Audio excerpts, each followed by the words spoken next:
Grabe po yung nasuffer ko sa LGBT relationship ko, pero kaming bi. Pareho kaming bi, pero grabe ang abuse niya at na-drain din ako financially.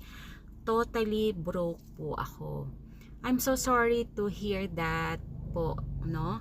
So, may mga ganito po talagang situation. Actually, marami pong ganitong mga sitwasyon na mga naranasan or karanasan ng ating mga kapwa. Ang narcissist kasi is hindi lang po sila manipulative, hindi lang sila nagko-control, kundi talagang very i-drain ka nila. Manggagamit din kasi ang mga narcissist. So, part of controlling yon na i-drain ka nila. Kung sa una, before mo siya nakilala, marami kang pera, stable ka, ang ganda ng career mo, maayos ka sa sarili mo and everything, nakapokus ka lang dun sa goal mo, lahat maganda, maayos.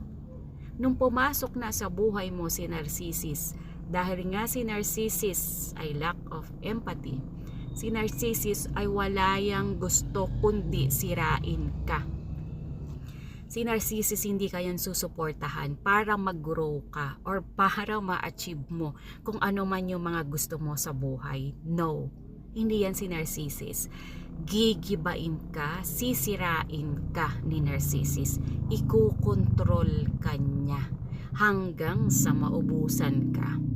So, lucky yung mga tao na nagiging aware or nadidetect agad nila na narcissist yung taong yun, kasi meron ka pang time, may time ka na kung papaano ka umalis doon sa toxic relationship na yun bago pa maubos lahat ng meron ka. Actually, hindi lang naman yan financially, hindi lang financial lang mauubos sa'yo, pati katinoan mo mauubos kapag talagang natapat ka dun sa grabing narcissist na tao. So, beware and mas maging aware po tayo. Ayan, katulad ng palagi kong sinasabi, kapag meron na kayong na-detect na parang kakaibang pag-uugali ng isang tao na yon, mag-research na tayo. Mag-research na, manood na tayo ng mga videos about narcissistic personality disorder or yung mga other personality disorder. Kasi marami lang naman yan, hindi lang naman yung mga narcissist talaga yung mga dapat nating layuan or iwasan.